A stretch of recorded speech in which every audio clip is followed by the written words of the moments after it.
Tired of the all-in-one platforms that claim to do everything but tend to do none of them well? Today, we're talking about simple single-use tools you can use today.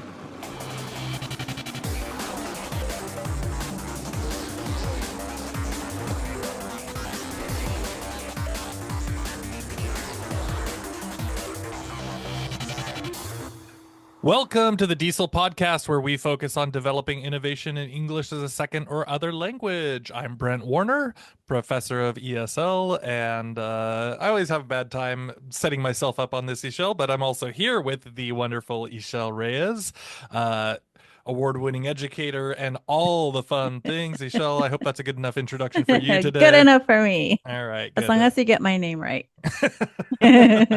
Well, the AI still is not getting your name right all the time. There's a few exciting times when it gets you, but Humans are still not getting my name right. yeah, fair enough. So there we go.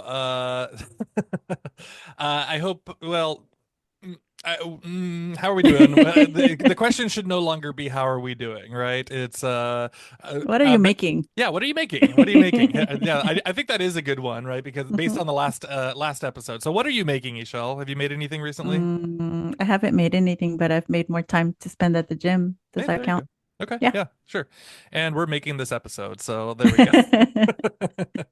We're working on it. We got little bits here and there. So, Ishel, today we kind of had a bit of a conversation around, there's so many of these tools that are multi-purpose, they kind of they're set up to do everything, and I don't want to talk too much trash on them because a lot of them are really useful, right? I mean, we Mhm. love Canvas, We're not Canvas, talking Canva. trash.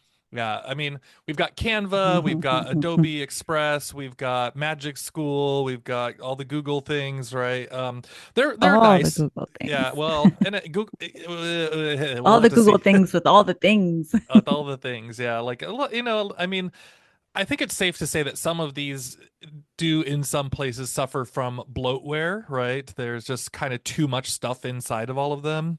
I don't know. Do Yeah. you get that feeling? Yeah, I think, I train teachers, and so I've started with a new cohort, and my usual go-tos that I share with them, Hmm. I just find them busy, and it's like they try to include everything when I just needed five things. I don't want Hmm. 25 things. And that really happened to one recently. And it was such a shame because if it's a messy closet, it's going to be a headache trying to retrieve things that you're going to use, right? Mm. So that's how I look at it. And I guess today is when we whittle it down to the bare minimum, but that do things well.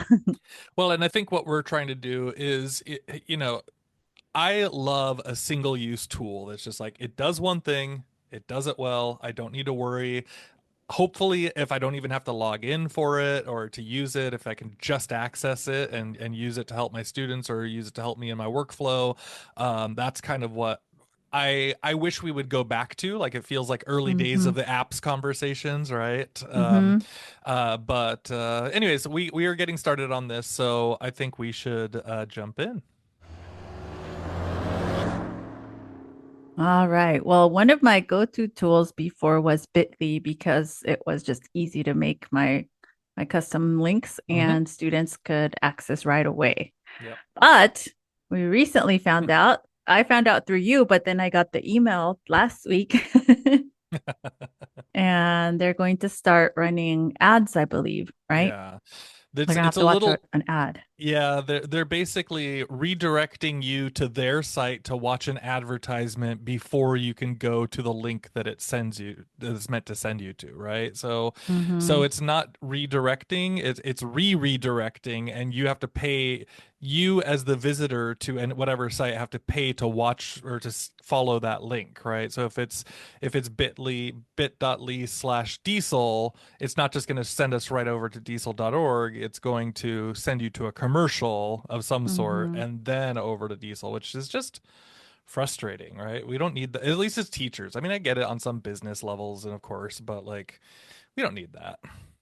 So, so you made us something. Yes. What did you I make us? I shared this out online recently, and it's got a lot of traction. A lot of people seem pretty happy about it. I made a my own URL shortener using open source resources, so anybody can do this. But it's Edushare, EDUSHARE.ing, right? Edushare.ing, and it is just a redirector, and all you do is you can go in, put in, create your own link, and it will just take you right there. It's not tracking you, it's not sending you to advertisements, it's not stealing the traffic and moving it somewhere else. So made by me with this open source software. I'm just paying for it, and hopefully whoever wants it can use it. But from the reactions online, it seems like a lot of people want that, especially now that Bitly is going to be charging. So built by Yeah. a teacher for teachers, go for it. If you need something, and you can customize the end URL as well. Yeah. Thank you for that, Brent. It's pretty cool. So that's edusharing, edushare.ing. Edushare.ing. Yeah. Okay.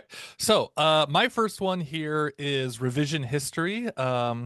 So Michelle, I know we've talked about draft back in the Mm-hmm. past, right? So I've had many there's workshops on draft back yeah, we've done. actually. I mean, I've Mm-hmm. loved it over all the years, Mm-hmm. and I totally get it. So this is not a direct complaint, but they are now charging $40 a year to use Draftback, and I was just like, oh my God, another subscription? Do I need another Mm-hmm. subscription?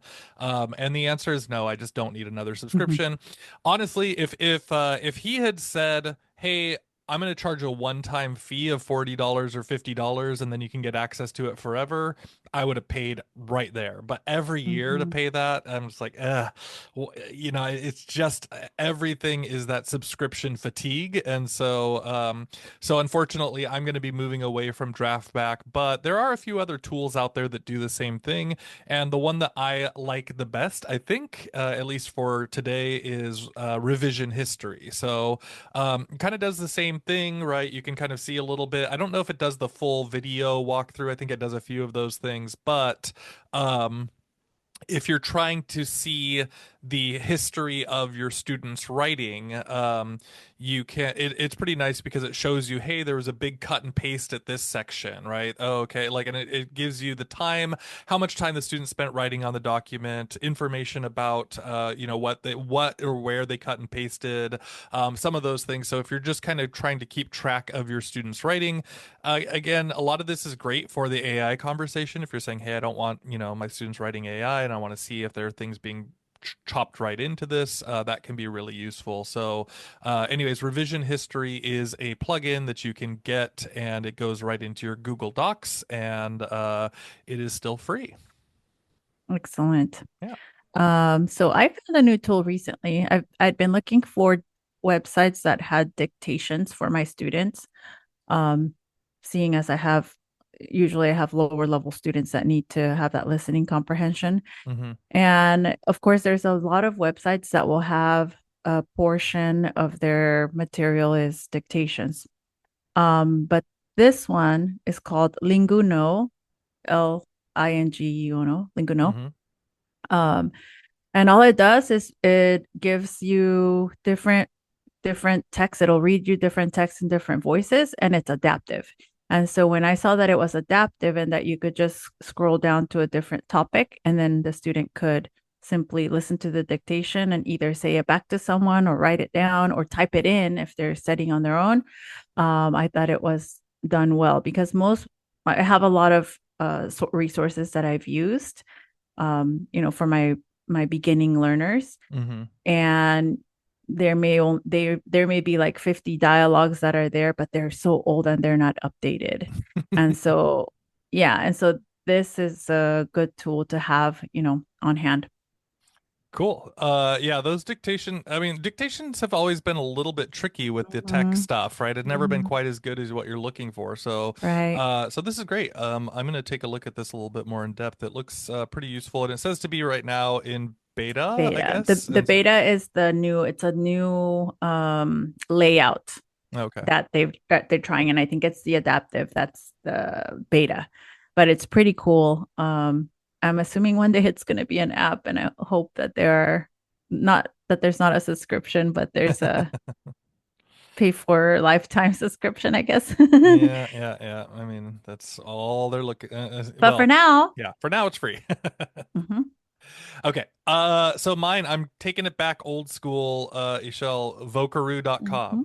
You've been Oh, good old Vocaroo. We used I this love together. Remember back at Vocaroo. USC when we were Oh my teaching coding? gosh. Yes, Vocaroo. Vocaroo is still great. VOCAROO.com. So if that sounds new to you, go check it out. If you're kind of an old school tech player, you'll go, oh my gosh, I remember that one. It's still Hmm. there. It's still exactly the same kind of crummy layout, just a very simple record button on the page, and then it gives you a link to it, or you can download the audio that you make. And it's really, really wonderful. And so It's having your it's students so do user recordings. friendly. Hmm. Hmm. So, fun fact, Okay. and I remember this. Vocaroo has been around since 2007, Okay. which means it's 18 years old. Hey, it is able to 18 vote. years it has survived, okay? And it doesn't charge you anything, and again, does this one thing and does it really well. Really well. So if you just need students to record something, Vocaroo, it works on the phone, works on their computer. Mhm. Get the audio file, get the link, and you're good to go. Love it. All right. So my next one is wordwall.net. And this is a site that it started with, I think it's about a 10-year-old site, but it started with making vocabulary tiles that students could use as a game, kind of like if you've used Quizlet, Mm-hmm. sort of like that. It's for vocabulary. But then eventually they figured out that the same word tiles could be made into different games. And so Mm. they created templates. So all a teacher has to do is go in and plug in different things. And now you, instead of having just flipping tiles or matching tiles, you could have uh, a card shuffling game, or you could have a whack-a-mole type of game, or you could have a find a sorting, like a categorizing game. And it's actually pretty cool because I guess if you don't have a smart board and you don't have smart board software that can actually do that for you, this is the version that's out there. And I believe it started in London. Hmm. So Nice. if you do a search for word wall and then whatever exercise you want, like let's say you want word wall transitions, paragraph transitions, you'll see everything that teachers have created and you can just reuse and the same set of vocabulary or whatever content the teacher put in there, you can make a different game by using the template. Awesome. Yeah. I think Wordwall has come up a couple of times over the years on the Mm-hmm. show too. Yep. Yeah, pretty clean, intuitive, Mm-hmm. not exactly free. I mean, there's a free version you can go Mm-hmm. into, but there's also paid stuff in there, so look Yeah. out for what you're looking for. But But if you paid for the yearly fee, whatever you make is free for the rest of your life. oh, okay. So you S- don't have to keep paying to access. Oh, Um, that's nice. so So that's actually and it's affordable. Well, at so least the last time I checked this. pay for 1 year Make everything. and then make everything. Just plan for the rest of your life. That's easy. Um, yeah, but Wordwall is great, and really good for vocabulary stuff. So go check that out for sure. All right, we are coming to TESOL together. Well, we're Yay! coming from different places of the United States, but we'll be there together. We'll Finally, it's been be, a while. yeah, it has been a We'll be while. We'll be in TESOL the again. I same know, room. and presenting in the same room at the same time Yeah, because we're co-presenters. that does okay. Yeah, we've got a couple Yeah, because presentations. most of us we've presented or I mean virtually before in different places, or I was somewhere else. But anyway. Yeah, yeah. So please come join us at Mm-hmm. Tesol in Long Beach coming up in March. If you're planning on being there, come look for us. We're going to be doing a couple sessions and Panels. panels, a few things here and there. So Mm-hmm. do come find us, come say hello to us. I think we'll have stickers for people if anybody wants them. I imagine Yeah. we'll have little things like that. Yeah. And we're talking, Ishel, maybe this will be Yeah, announced more maybe, properly maybe. if we can think about it a little bit more. Mm-hmm. An in-person Drinks with Diesel live. So Yeah. maybe one of the evenings, maybe go out and say, hey, Have a there's a meetup bar, a somewhere meetup. and Uh-huh. Yeah, there's like these a lot of restaurants around the area and everything. So if we can just find a place that, can hold a few people that want to come hang out together, yeah. listen in for the next episode where we maybe talk about that a Yeah. little bit more And if anyone specifically. out there is flying in from another area of the world that listens to us, please come find us. Yes, yeah, 100%. We will Ixchell has offered to pay for your plane ticket if you're flying in, which is What? really nice. With If not, Monopoly money? we'll see you at With eggs. yeah. Yeah, well, that's more expensive. All right. So come to Tesol, come find us. We're gonna have a good time. All right. So, got a few more of these, Michelle. My next one is word type highlighter. So when Hmm. I shared Edusharing, I was kind of excited. Seti de Klerk, who you've probably seen his YouTube videos. He's got a YouTube series, which is very popular called Flipped Classroom Training, I think is what it's called. Hmm. Anyways, you've almost definitely seen his videos at some point over the years, but he commented on it, and he also said, hey, I make a bunch of tools that are kind of these same thing, these single use tools. And so one of them I found on there was this one called a word type highlighter, where essentially you can just go type in a sentence into it and then click a button that says split the sentence, and it isolates all of the words, right? And then what students can do is they can click on those words and choose basically whether it's a noun, a pronoun, a verb, an adjective, whatever part of speech it is, and I'll highlight them in different colors. So super, super simple, but you can have that as an interactive activity for students to show that they understand how the structure of a sentence works. For example, it's not exactly the same as like Hemingway app. Hemingway. Yeah, yeah, Hemingway, because Hemingway will do that for you and tell you, hey, these are what these words are. And also, the Microsoft Reader does that too, but this is the other way around, where it's like, here's the sentence, you figure out which ones are the words. And so as an in-class activity or with the teacher, that could be a really just especially for beginning level students who are trying to get a grasp on the fundamental structures of English. It's a cool little tool and really quick and easy to use. Awesome. So the next one is also kind of an oldie, a Mhm. goldie. Can I say that? A Goldie oldie. A goldie oldie. Yeah. And that's Answer Garden. And I know we've talked about Answer Garden many times. We've used it in our presentations. And Mm, Answer Garden is like kind of like Fokaroo is, where it's a clean thing that does one thing for free, and it's been hmm. doing it for years. So Answer Garden um, is to create instant word clouds from live word clouds from your audience. But you don't need to log in. You don't need to do anything. You don't need to have any kind of account. And that's what I love about it. Um, Sometimes I just get bogged down by logging in, and Hmm. then you have like the security passcode sent to your device, and then you have to allow your device, and then all of that stuff. Nope, this one you just type in the prompt, and students can log in with their not log in access the website with the code, and that's it. Then you Yes. can of course save it. So Answer Garden is really, I wonder how old it is. Is it It older than might be 18 Vocaroo? years old. Yeah. So I love it. Yes, all these ones, again, so many. Just log in, give me this, send us your firstborn child, right? Like it's like, you're asking Mm-hmm. too much just for a Yeah. simple tool. So love it.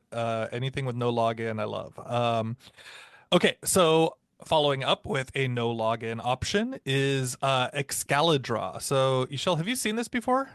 I saw it today and I thought it was so cool because I've used oh my gosh, Note. I don't know if you're familiar with that, Mm-mm. I don't which know is that one. a collaborative note, but you can only use it on a device. You can only use it on an iPad or like a mobile device. Okay. Okay. But Yeah, so this one is, and it's a shared whiteboard. There's lots of these whiteboard apps out there. And so mhm, if you have another one, it's totally fine. Of course, there's wonderful choices out there. You and I both used to like, I think it's Classroom Screen. Is that right? mhm, mhm, Which is also wonderful, right? yeah, And also now it's like, okay, there's a little bit of a login, there's a little bit of incentive to start paying for all these things. And so if mhm, you just want a simple whiteboard to pop up, and Michelle, I loved your idea about setting it up for to open a tab when you open your browser. You can Yeah, set your just have a defaults. homepage. Yeah.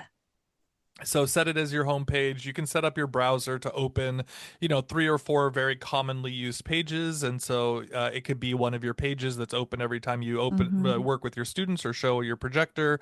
But basically, just simple whiteboard. You can draw pictures on it, whatever else you need to do, move things around, delete them, type Make a a little bit. chart. Yeah, it's actually Venn diagram, that kind of stuff. It's actually pretty cool. Yeah, it's quite impressive for a free. There is a paid version with this one too, but if you're just saying, "Hey, I basically just want a digital whiteboard, something that I can have on there," because the nice thing about the digital whiteboards is that if you save that, you can download it and send it to your students later, depending on how Mm-hmm. well you've got everything planned. So there are other choices for this, but I liked this one. Excalidraw is quite nice. Awesome. So another no login, no account needed app, or it's not an app, it's a website, is minipoll.co.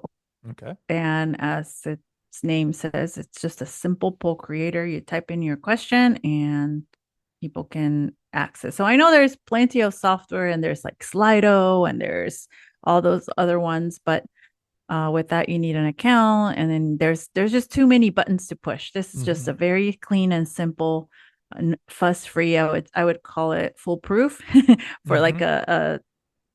I'm thinking of the teacher overseas that doesn't have a lot of access to items or to resources. This would be an easy um, tool to use.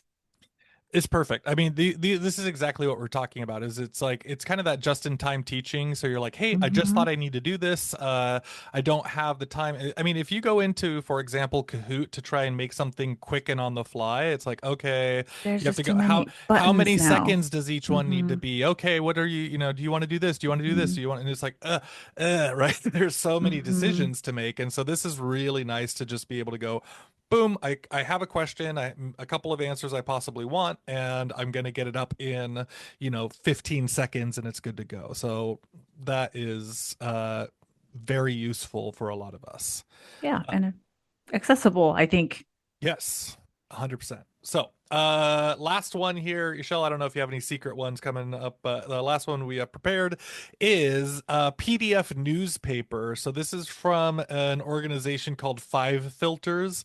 Mm. But basically, what it does is you can go in and put in either like I think you could put in an RSS feed or a Mm-hmm. single web page URL, and it Mm-hmm. turns it into a really nice looking newspaper style layout, right? So it strips out all the extra junk that might be on the website, all the side banners, whatever, and it turns it into a simple PDF that you could then print out and give to your students. But it's nicely done in, looking like a two-column newspaper traditional look. And so if you've got your Right. students reading at Newspapers are now traditional. yeah, yeah. That's If students kind of know what that cool. is, right? Yeah. Yeah, but I like the idea that you could kind of Yeah. print it out, right? And so if you Mm-hmm. if you had like, hey, I've got access to the tech, I've got access to these websites, but maybe my students don't, I could still print these things out, have an article that I want them to read, make it in a nice format that's they could annotate on if they needed to, whatever else it is. And so a simple way to clarify and strip the paper into just that content. And there's a couple little customizations, but there's nothing special you need to do. It's just plug in the link, make a couple of options if you need to. I skipped them all, and I'll put a link to one of my articles from Tesol in the PDF version of it in the show notes so people can see what Cool. it looks like too. Very cool. Yeah. So that is PDF newspaper. All right, Michelle, I think that's all we got for right now. So let's jump out. All right. It is time for our fun finds. And this time around, I have food. Yay. And they are the Quest protein chips. Have you had the Quest cookies, Brent?